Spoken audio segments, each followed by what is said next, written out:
மனித உரிமைகள் மீட்புக்காக செய்திகள் வாசிப்பது நிலா. கோவை விவசாயிகள் ஊடுபயிர் சாகுபடி முறைக்கு மாற வேண்டும் எனவும் இதனை நாடு முழுவதும் விரிவுபடுத்த வேண்டும் எனவும் பிரதமர் மோடி கூறினார். கோவையில் இயற்கை வேளாண் மாநாட்டை துவக்கி வைத்து பிரதமர் மோடி பேசியதாவது: விவசாயிகள் பேசியதை உணர முடிந்தது, புரிந்து கொள்ள முடியவில்லை.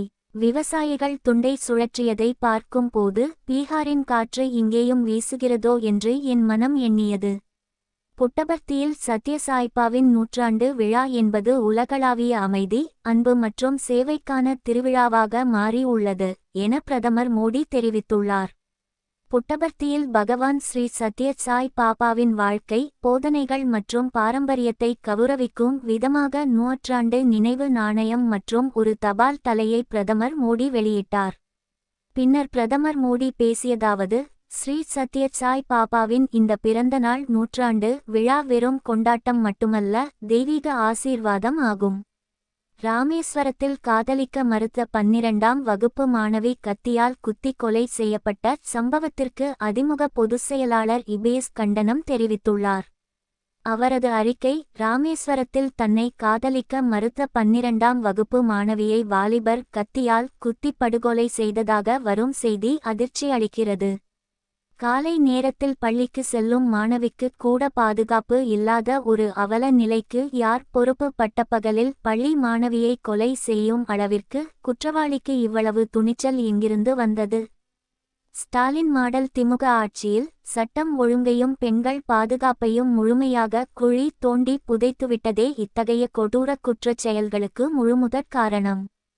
கேரளாவின் சபரிமலை ஐயப்பன் கோயிலுக்கு மண்டலகால பயணிகளின் அலைமோதும் கூட்ட நெரிசல் கட்டுக்கடங்காத நிலைக்கு மாறியுள்ளது. காலை முதல் இரவு வரை தொடரும் மலைப்பாதையில் ஆயிரக்கணக்கான பக்தர்கள் திரண்டு வருவதால் போலீஸ் மற்றும் தீயணைப்புத் துறை ஊழியர்கள் கடுமையான சவால்களை எதிர்கொண்டு வருகின்றனர். இந்நிலையில் தமிழ்நாட்டின் அரக்கோணத்திலிருந்து 60 பேருடன் கொண்ட 2 பேரிடர் மீட்புக் குழுக்கள் சபரிமலையின் பக்கம் விரைந்துள்ளன. இந்த குழுக்கள் அரசின் உத்தரவின்படி நெரிசல் கட்டுப்பாட்டு மற்றும் அவசர மீட்பு பணிகளில் ஈடுபடவுள்ளன. சபரிமலை மண்டலகாலம் நவம்பர் 16 அன்று தொடங்கியது. ஐயப்பன் பக்தர்களின் பயணம் உச்சக்கட்டத்தை எட்டியுள்ளது. இன்று மட்டும் 50,000க்கும் மேற்பட்ட பயணிகள் கோயிலை நோக்கி படையெடுத்துள்ளனர் என்று கோயில் நிர்வாக சமிதி தெரிவித்துள்ளது. மலைப்பாதையின் சரிவுபகுதிகளில் நெரிசல் அதிகரிப்பதால் சிலர் சோர்வடைந்து சமநிலை இழந்து விழுந்ததாகவும் சிலர் சிறு காயங்களுடன் மீட்கப்பட்டதாகவும் அறிவிக்கப்பட்டுள்ளது. கடந்த ஆண்டுகளில் ஏற்பட்ட கூட்ட நெரிசல் சம்பவங்களை கருத்தில் கொண்டு இம்முறை கோயில் நிர்வாகம் முன்கூட்டியே 24 மணி நேர நெரிசல் கண்காணிப்பு